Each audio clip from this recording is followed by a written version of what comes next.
I've got to give Bob Kravitz credit because Bob's not on until Thursday. But last week, and I think it was after Game 4, but I spoke to him after Game 5, and I'm like, oh wow, man, that's a legitimate beat down there. And he was like, I picked him to win in 7 games anyway. And I mean, rather that calmly about it. And that's exactly what happened. But yeah, to go into New York after getting beat down like they had in the last time that they were there, and of course you win at home, but everyone kind of expected them to win at home, but to go to New York and win in 7 games, reminiscent of back in the day with Reggie. But what a fun and exciting and probably surprising and disappointing to the NBA that the Pacers are going to be playing Boston and not a team from New York. Yeah, I mean, I think having Knicks Celtics would have been big business for them, and I think that there was a feeling about the attractiveness of that on the part of a lot of different entities would have preferred to see that. But one of the things that about modern coverage of these sports, Jim, is that at the end of the day, like, why should we care?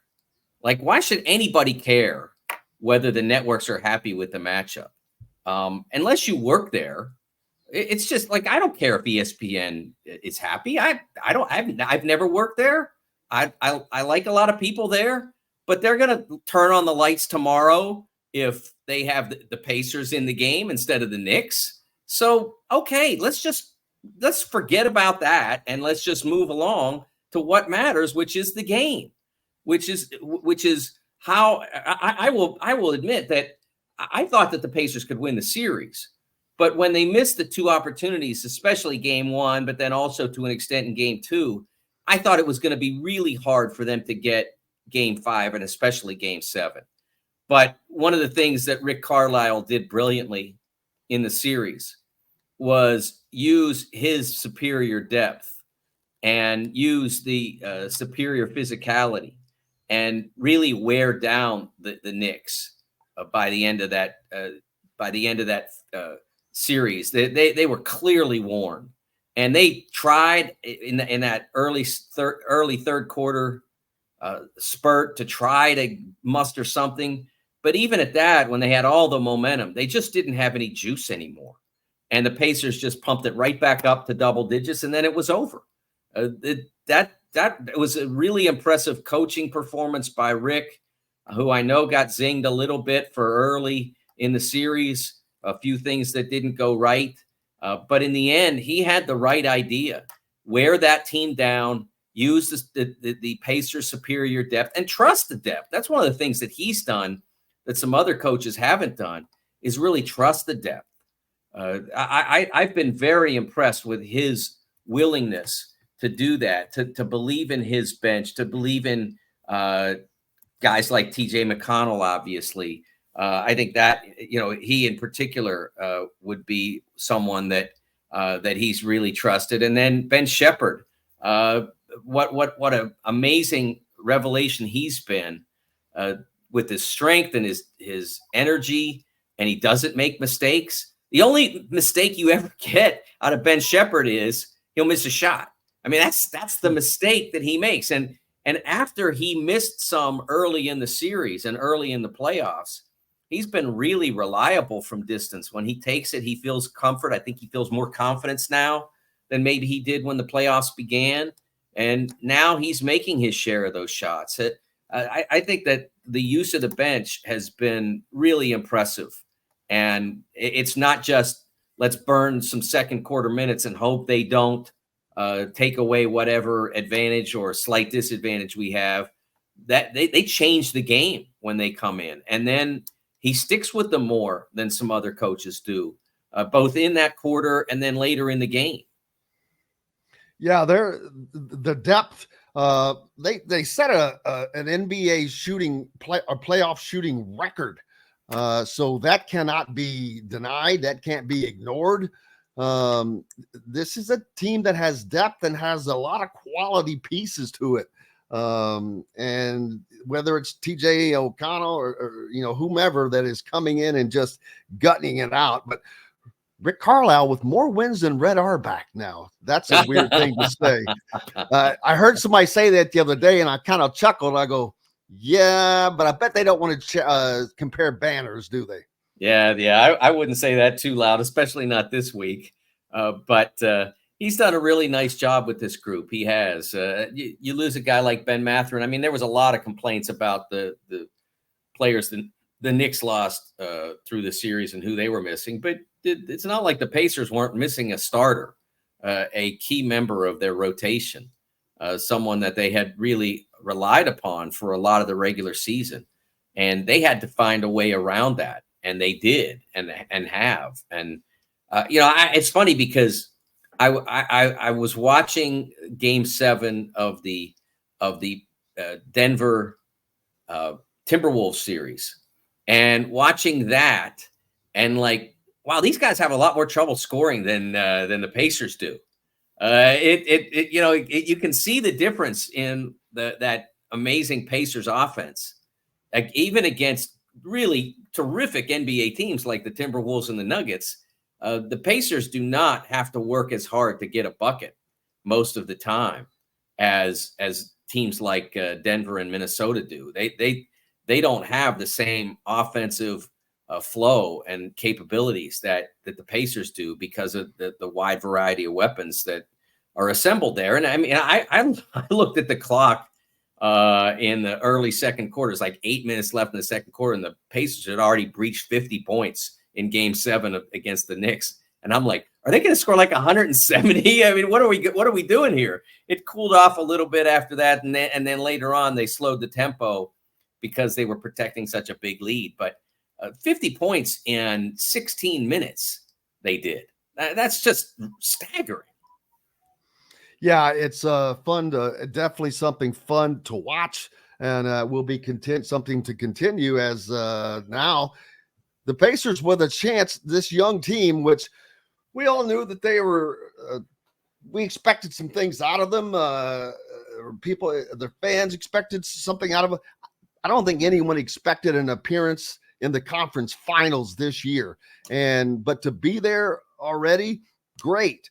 And do they have a chance? Sure, they have a chance. This is professional sports. Everyone has a chance, but Boston, of course, the undenied favorite going into this, but injuries or sometimes teams get on a roll, even in professional, but that's what a series is for, to kind of eliminate some or both of those things, to not make it a fluke one game type of thing, or even a 2 out of 3. This is a 7-game series, man. And it takes, you got to do it game in, game out, at home, on the road. And so it's going to be a stern test for these Pacers. Yeah, it's tough. For one, the Celtics are better rested. They closed their series out in 5 games against the Cavs in round 2, so they're much better rested, and there's only 2 days between Game 7 and Game 1 for the Pacers. So tonight's going to be hard, but I give them a chance. I do think they have a chance because they have something. They have something that's better than most everybody else, if not everybody else, and that is their offense. And then you add in the depth of the bench, and maybe they have another something that's better. The best player on the floor is going to be a Celtic in Jason Tatum, but I think they have a chance if they're able to maybe pull Game 2. I think they have a chance.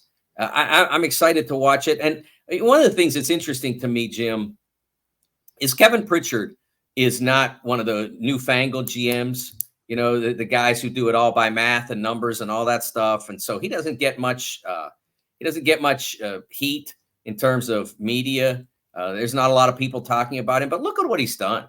I mean, look at how he's built that roster, the draft picks, the trades. I mean, he traded away a terrific player in Domantas Sabonis, and I was not excited about that because I loved Sabonis. I thought he was a terrific player, and he's become an all-star in Sacramento. But look what he got back in Tyrese Halliburton and what Halliburton has become as a player. And then you look at the Siakam trade as well, another significant addition to this team. The way they've managed Miles Turner's contract extensions. Sam Presti gets so much pub, so much. And has he been to here in a while? It's been a while, right? It's been more than a decade, I think, since Sam Presti and Oklahoma City have gotten to this stage of the playoffs. But I think more people need to talk about the job Kevin Pritchard's done. He's just a basketball guy, right? He played for Kansas and worked his way up through the system, and he's not, he didn't learn his basketball with a slide rule and a calculator, but seems to be doing a pretty good job. Yeah, was Pascal Siakam the piece that they needed? Not that he is such an outstanding difference, but the difference maker for this team and how he has fit, because he has seamlessly moved right in with his team into the flow, and has actually been there on nights when Tyrese Halliburton has not been.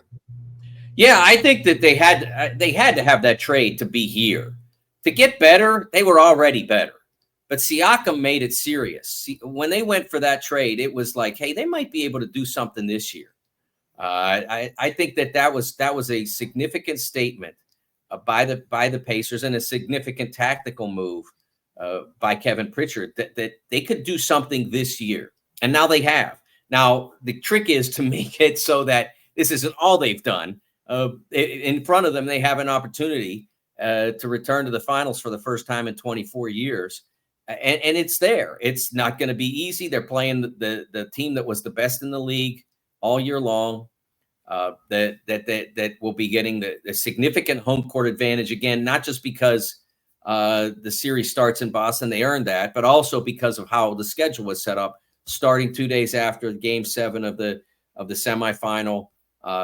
So there's a significant home court advantage for the Celtics at the start of this tournament, of this series, and I think that's going to be challenging to overcome. But again, they earned that because A, they closed their series out in 5, and B, they had the #1 record in the East, if not the entire league. So they did earn that advantage, and that's what the Pacers will have to overcome. Hello, everybody. Jim Coyle with Indiana Sports Beat Radio, and thank you for enjoying our content and videos. And make sure you hit that subscribe and notifications toggle so you don't miss out on anything, whether it's Indiana Hoosiers, the Boilers, the Colts, the Pacers, Indiana high school action, whatever's happening in sports. We're trying to bring it all to you, and make sure you don't miss out on a thing. Again, hit the subscribe button for us. Helps us out a ton. We appreciate each and every one of you. Thank you so much.